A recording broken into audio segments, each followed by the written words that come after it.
All right, everybody. Well, good morning and welcome to our 9:30 service here at Cypress. And I want to give a special welcome to anyone that's joining us right now at any of our campuses, wherever you are, anyone worshiping online, and of course, all of you here at the broadcast campus at our Alton Darby location.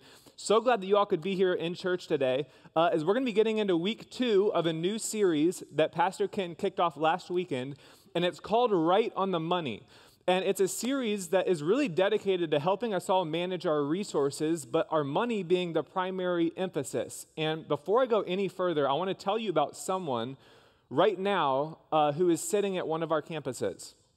And I don't know who this person is, and I don't even know which campus they're at right now. But I can almost guarantee you that there's someone sitting in one of our locations and they've been invited to Cypress either by a spouse or by a friend or by someone, and they've said, I don't want to go to church because all they talk about there is money.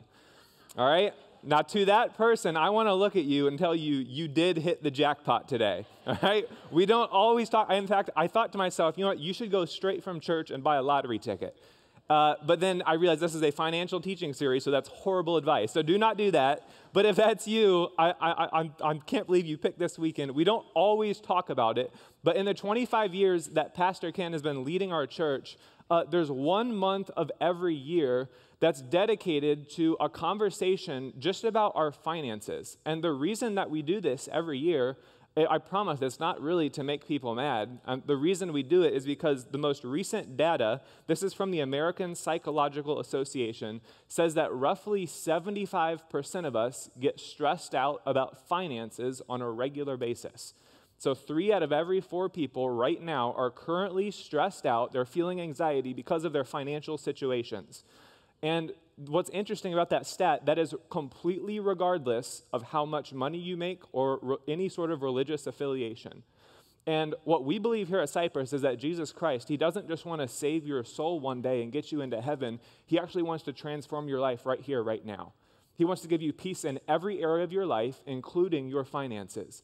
And it's something that Jesus, he talked so much about, and so we talk about it here too at Cypress. In fact, you might be interested to learn exactly how much Jesus talked about it. And here's just a few interesting things from the New Testament. And it's that Jesus talked about money twice as much as heaven and hell. So you've maybe heard it said he talked about money more than those two. It was twice as much about where you're going to spend eternity forever. So obviously it's a pretty big deal. And Jesus would tell these stories when he was traveling in the form of parables that were lessons to hopefully convey some sort of lesson to different people. And when it comes to the parables that Jesus talked about, 16 of the 38 had to do with money and possessions. So nearly 50% of the big lessons that Jesus tried to teach to people, they had to do with either money or your belongings. And another interesting fact is that there's over 500 verses in the Bible about prayer and faith. That seems like a lot. That's an important topic until you realize that there's over 2,000 about money and possessions. It obviously is a very big deal. It was important to Jesus. And so this month, as we're having this conversation, we're just trying to examine what are we doing right now as we manage the important resources that God has entrusted to us. And what I want to do this weekend, in the second week of the series, is I want to give you a teaching from the Bible on what I would just call the 5 money habits or the 5 money behaviors that we all have. And here they are. There's really only 5 things that you can do with your money, and it's earning, it's spending, it's saving, investing, and giving. So when you think about how you manage your money on a regular basis, there's really only 5 things that you can do. And what's interesting about this list is I think part of the reason when the church talks about money, and you can feel like just the room that you're in, like get tense and the air gets sucked out, because most churches or most people assume that all that the pastor or the church is going to talk about is giving. Now, that's part of it, and as we continue in this series, we'll talk about what the Bible teaches about that, but the Bible has so much to say about all 5 of these areas. And if you're taking notes on the app, there's going to be all kinds of scripture and different notes on there. If you're not taking notes on the app, what I'm going to ask everyone to do is make sure you have these 5 things either written down or take a picture of them. And you can literally get out your phone right now. I'll even pose for you. You ready? Here's the 5 things, all right? Here's what we're going through. because this is really going to set the foundation for what we're talking about this entire weekend. We're going to reference back to this. We're going to look at all 5 of these things and just try to understand what does the Bible have to say about them. And to set up kind of where we're going, I want to show you this verse in the Old Testament, and it's a verse from the book of Haggai, where God was speaking to a certain group of his people, the Israelites, that were returning from exile. And he was talking to them, and he was trying to get these people to examine and look at their lives, look at the systems in their lives, and to ask, is the current path that you're on leading you to the destination that you want to arrive at? And this is what God challenged them to consider in the Old Testament. And it's Haggai 1, starting with verse 5, where it says, "Now this is what the Lord Almighty says," and he said it the first time. He said, "Give careful thought to your ways. You have planted much, but have harvested little. You eat, but never have enough. You drink, but you never have your fill. You put on clothes, but you are not warm. You earn wages only to put them in a purse with holes in it." Has that ever felt like your life verse before? You feel like you're earning wages, but you're just putting them in a purse with holes in it. And he said, this is what the Lord Almighty says. And he says it a second time, "Give careful thought to your ways." And the reason that he said it twice, whenever the Bible repeats itself, it's for emphasis purposes. God says, I really want you to examine this and give careful thought to what you're doing. And I think what God would say to a lot of us is when it comes to the way you're managing your money and your personal finances, you're not a bad person. You're not being lazy. But the current system that you have, it's just not working. And so to look at your ways, to examine the different ways you're managing that, and to see what areas that we could get better in. And so what I'm going to do is I'm going to teach through these 5 different principles. We're going to look at each of them, and we're going to start by looking at the first 2, which are earning and spending. And what's different about the first 2 than the rest is that these are the only 2 that come naturally to the human spirit. All right, these are the 2 that you really don't have to work hard to do. We naturally want to earn more money, and we want to spend more money and buy the things that we like. And a proper biblical understanding of earning and spending, the Bible teaches that money in and of itself is not an evil commodity. Okay, it is inherently neutral. Where we get in trouble is where the love and the desire to do those 2 things, to earn and to spend money, begin to take precedent over our desire to love God and to serve other people. And what I'm going to do is I'm going to show you what happens when the love and the desire to earn and to spend money begins to get out of control. And this was in 1991. It was a book that was written in the 1990s by 2 authors, James Patterson and Peter Kim. And the book was called The Day America Told the Truth. And the way that this book worked is it was composed of a study of anonymous surveys where they would send it out and they would guarantee that your results are going to be completely anonymous. And they would ask different questions just to see what our culture thought about different issues. And one of the questions that was asked in this work was they asked Americans, what would you be willing to do for $10 million? This was in the 1990s. I'm going to give you a brief sampling of their findings, but if you've never heard this, you better hold on to your seat, all right? So what would Americans do for $10 million? 25% of Americans would abandon their families, all right? The next one, this one's pretty crazy. 23% of Americans would become a prostitute for 1 week for $10 million. 16% would give up their American citizenship. 16% would also leave their spouses. 7% said that they would murder a stranger. And the last one for you is that 3% of Americans said for $10 million, they would give up their own children for adoption. Now, some of you might be thinking, Pastor Jackson, if you knew the week that we just had, though, you might have considered doing that for free. But it's crazy to read this data and to say this is what our culture, just your average American, says that they would do for $10 million. Money in and of itself is not the problem we see in our culture. This is our problem. It's greed. It's what you would do for a little bit more. And you all, this was a work that was done in the 1990s. I think that we can all agree that over the last 30 years, if they were to redo this today, I'd be very disturbed to know what our country would be willing to do for that much now. And so when you look at this and understand, okay, on one hand, we're living in a culture where people would do these things. What I want to do is I want you to compare this. This is so crazy, but I want you to compare this idea to what the Bible teaches about how you should manage extra resources. And this is in Deuteronomy 24, where God said that when you're harvesting your crops and you forget to bring in a bundle of grain from your field, don't go back and get it. Leave it for the foreigners, the orphans, and widows, and then the Lord your God will bless you in all that you do. When you beat the olives from your olive trees, don't go over the boughs twice. Leave the remaining olives for the foreigners, orphans, and widows. And when you gather the grapes in your vineyard, don't glean the vines after they are picked. Leave the remaining grapes for the foreigners, the orphans, and the widows. And remember that you were slaves in the land of Egypt, and that this is why I am giving you this command. Okay, so on one side of the spectrum, you have people that are saying, I'd be willing to kill someone that I don't know for a little bit more. And what God's word teaches is even if you have extra, don't worry about going back and getting it. Leave that for someone else. These are two completely polar opposite concepts. But the principle here is where we're going wrong is like scraping the bottom of the barrel for every last bit. It's greed. It's nothing wrong with enjoying earning money and your possessions and the things that God has blessed you with. But as soon as we start to think in our own minds that this is mine and I need to hoard every last ounce, that's where we run into the issue. The Bible makes it very clear there is nothing wrong with earning money. In fact, there's some people that God has gifted them in ways to be able to lead, and whether it's to buy or sell businesses and to be able to make money. And by blessing other people and honoring God with your finances, there's people making a bigger difference for all of eternity than I could even imagine.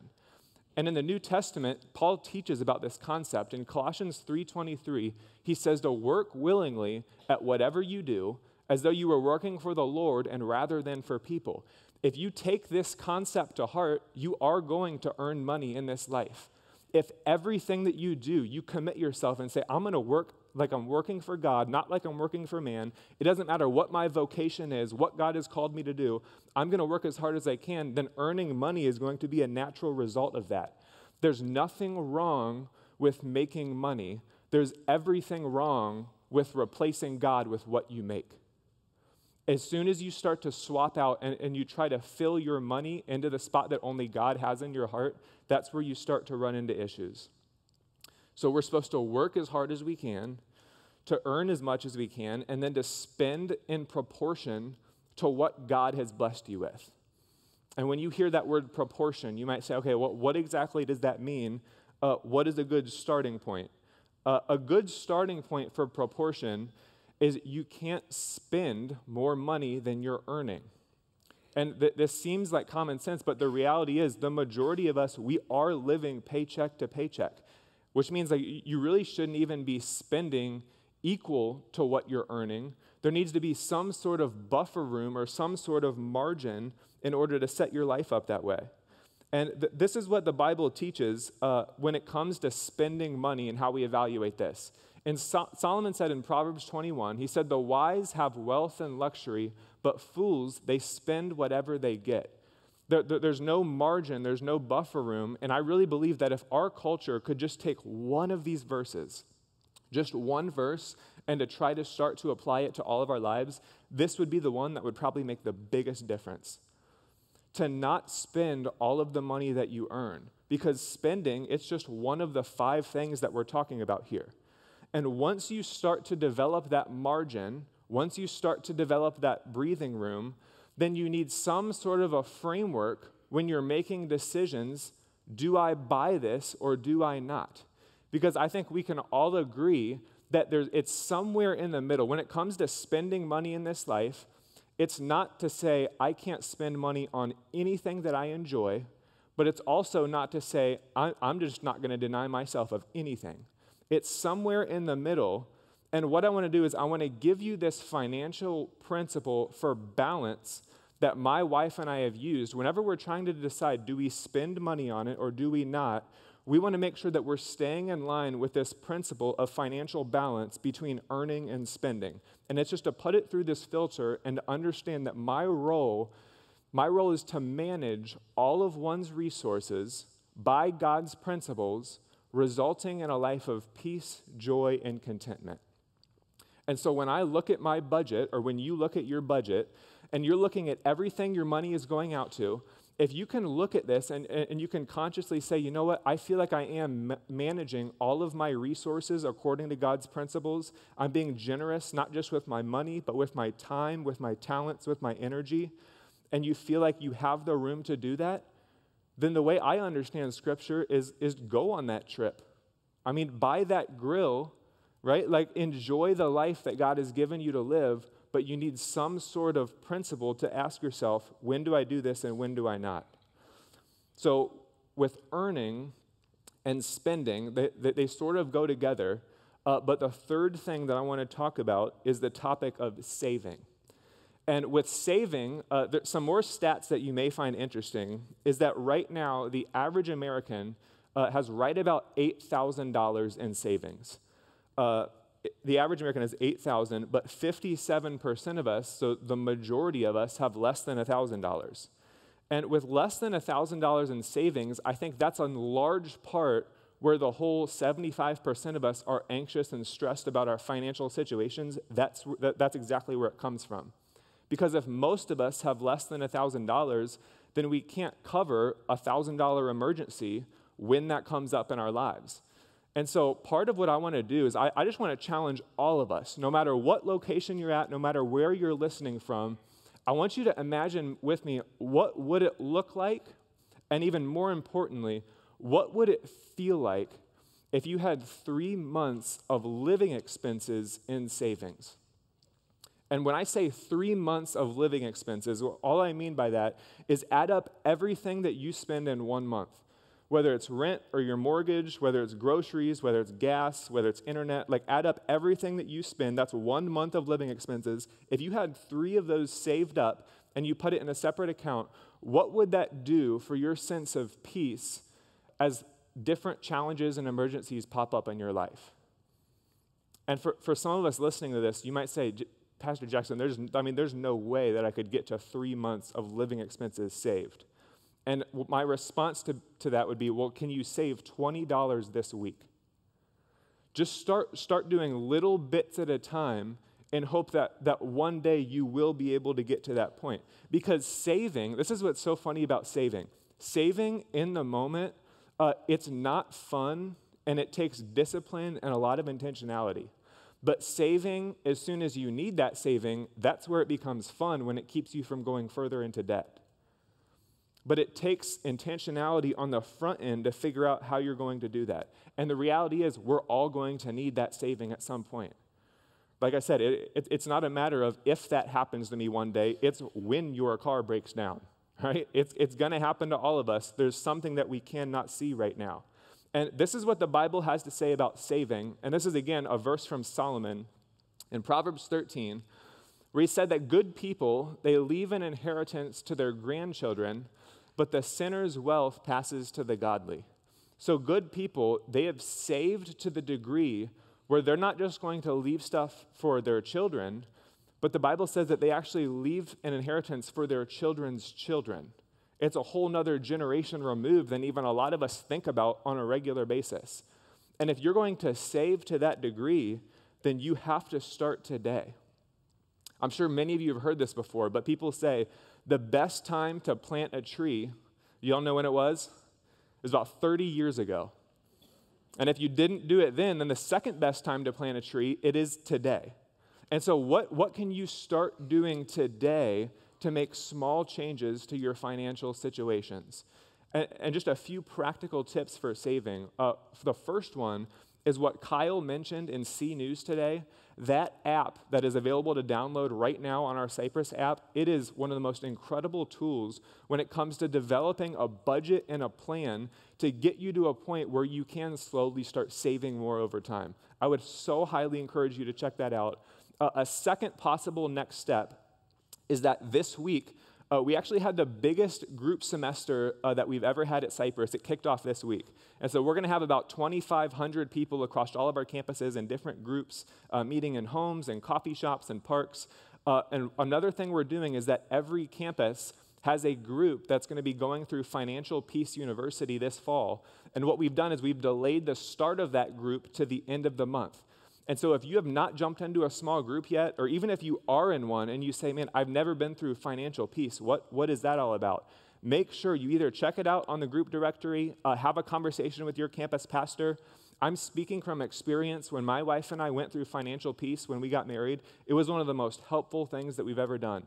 Just to teach even so much more in depth than we have time to get to this weekend, what are these principles and what does God teach about things that we can do to obtain peace in this area of our lives? And then a third thing, when it comes to saving, that's so helpful, and this is something I've learned from, is to automate your savings.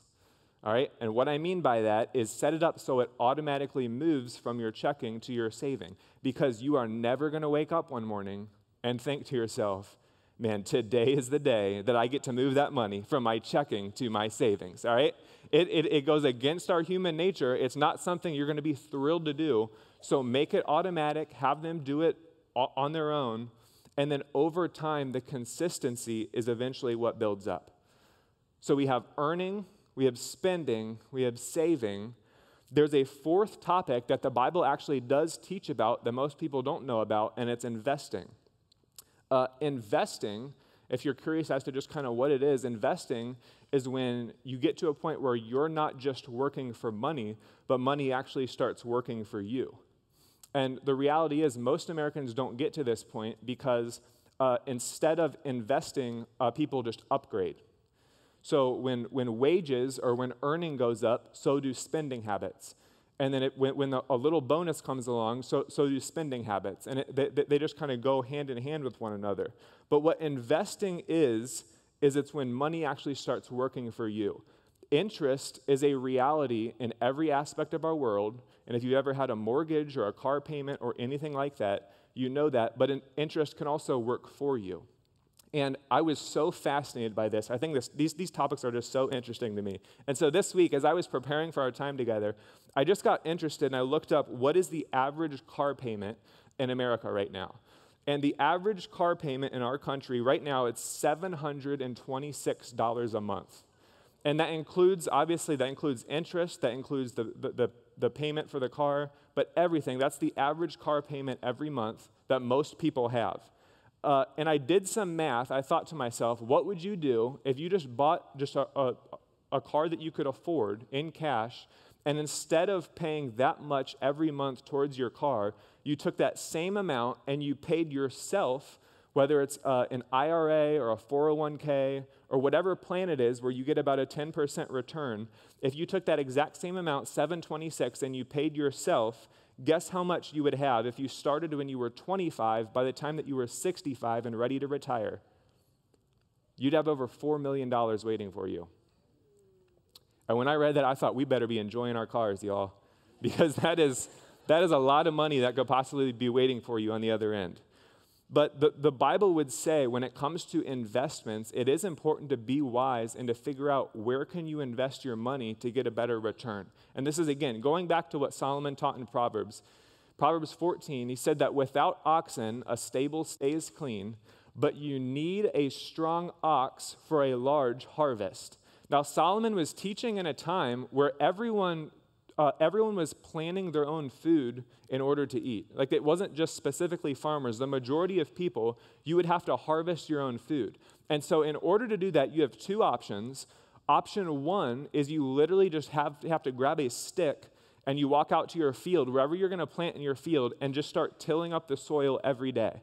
I mean, seriously, every single day, you'd grab your stick, you'd till up the soil, you just get after it that way. And a second option is that some people, and it would take a lot of discipline, but they would save over time, they would save their resources and eventually purchase an investment in the form of 2 oxen that would then come back to their field. They would hook up the yoke to the oxen, and they would be able to plow up to an acre a day, which is like 22 yards by like 2 football fields. And so think about it. If I'm out there with my stick and I'm just going away, and then I look over and I see you with 2 oxen, I mean, who's going to have a greater return on their harvest? It's not even going to be close. And the Bible is saying you have to have oxen in order to have a greater return on your harvest. And so it's looking at what are the investment options that I can look at and use so that I'm not just working for money, but my money can actually start working for me. And what's so interesting about these last 2 things we've talked about, saving and investing, there's 2 very, very important character traits that have to be developed as you focus on these 2. And those 2 are patience and discipline. Patience and discipline. When talking about our financial realities, y'all, we're playing the long game. Like, this isn't something that's just going to happen tomorrow. It's going to take patience. It's going to take discipline. And there's another verse in the Old Testament that explains this principle exactly. And it's Leviticus 19, where it says that when you enter the land and you plant fruit trees, leave the fruit unharvested for the first 3 years and consider it forbidden. Do not eat it. And then in the 4th year, the entire crop must be consecrated to the Lord as a celebration of praise. And then finally, in the 5th year, you may eat the fruit. And if you follow this pattern, your harvest will increase. So the principle here is you're going to be investing your time, you're going to be investing your resources, you're going to be doing all these things, and you're not going to be able to touch it or enjoy it for a little while. And I remember when Olivia and I went through Financial Peace after we got married, and we got connected with someone who's going to help us kind of start managing our money and explaining the different things to us. And he was explaining these few different accounts and options we had. And he said, in this particular account, you can put money in, but you can't touch it until you're 65 years old. And being in our early 20s at that point, I remember looking at her and then looking back at him. We were meeting on Zoom. And I said, I'm going to have to get back to you on that one. Like, I'm going to have to think long and hard about whether I want to put something there that I can't touch for 40 years. But the reality is, in order to save and invest the way that the Bible teaches, it's going to take those 2 things. It's going to take patience and discipline. And the 5th thing that's on this list of giving, it's something that we're going to be talking more about in the coming weeks. But what I did want to do in week 2, just to kind of set a framework, was to give you one of the most helpful passages that my wife Olivia and I have used to kind of set our family principle for how we understand what giving is. And this again comes from Deuteronomy 6, where it says that the Lord your God, he will soon bring you into a land that he swore to give you when he made a vow to your ancestors, Abraham, Isaac, and Jacob. It is a land with large, prosperous cities that you did not build. The houses will be richly stocked with goods that you did not produce. You will draw water from cisterns that you did not dig, and you will eat from vineyards and olive trees that you did not plant. When you have eaten your fill in this land, be careful not to forget the Lord who rescued you from slavery in the land of Egypt. And for me personally, it's a whole lot easier to be giving of myself. And I'm talking about my money, I'm talking about my time, my talents. It's a whole lot easier for me to give when I come to the honest realization that I live a life a whole lot better than I really deserve. And so many of the blessings that I know I get to experience, yes, I work hard. Like, yes, there's things in my life that I feel like I've contributed to, but God's blessings are really the reason that I'm just a steward and I don't really own anything. And this whole idea of giving is something that we're going to be talking about more. And I was fascinated as I was putting this together and just reminding myself again how much the Bible teaches about all of these principles financially. And going back to what we talked about in the beginning, there's over 2,000 verses about this stuff. I mean, you all, this is just a sampling. The Bible is packed full of it. And I started wondering to myself, why does Jesus talk about this so much? Why is this such a big, big deal in the Bible? And I was thinking about it, and I came to the realization that I really believe, Jesus knew what he was doing, first of all, but Jesus knew that the chief competitor of our souls, it wasn't going to be Satanism, all right? You're not going to wake up on a Wednesday and think to yourself, should I listen to worship music today or listen to the devil today? Like, Jesus knew that the chief competitor of our souls, it was going to be our stuff. It was going to be our cars and our houses and our money and the things that we feel like we've earned.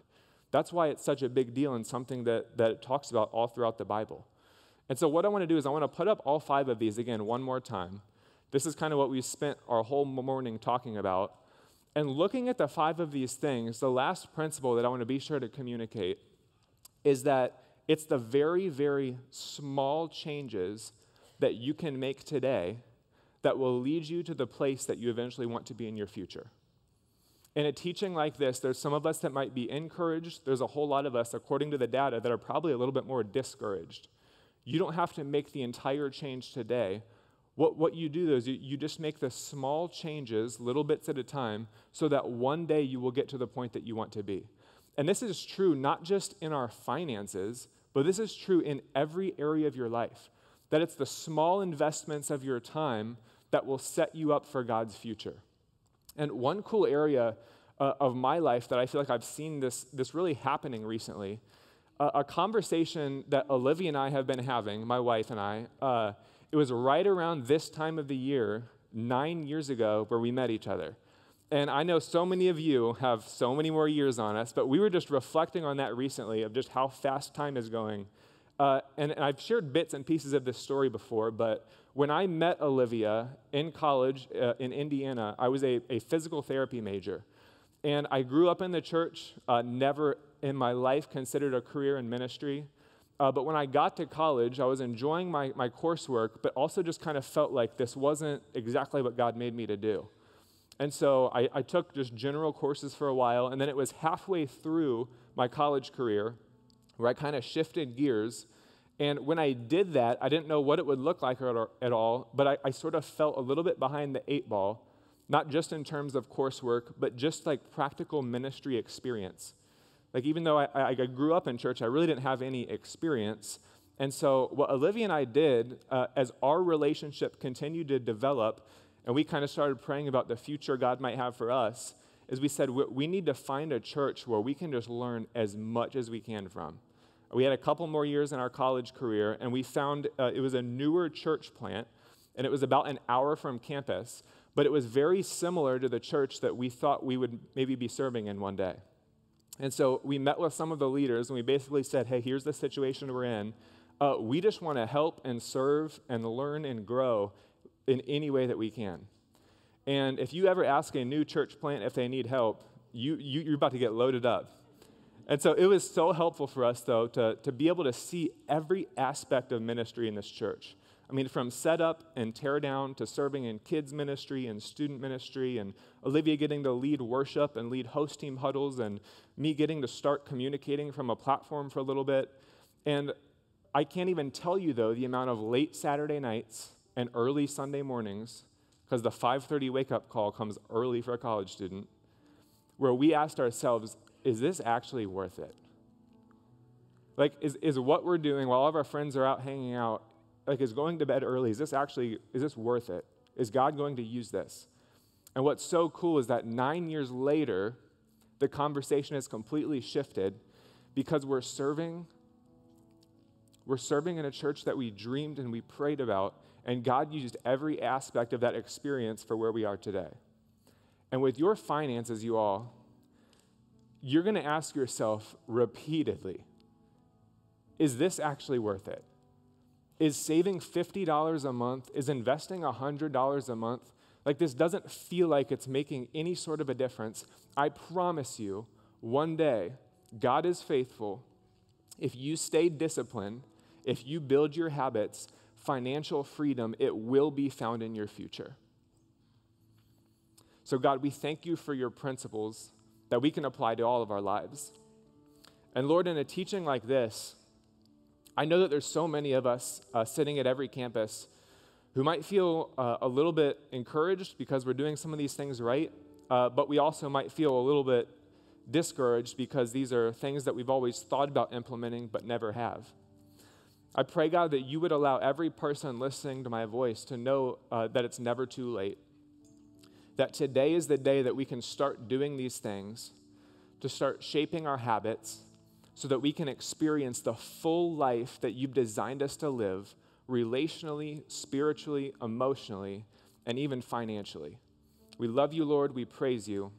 We pray this in your name. Amen.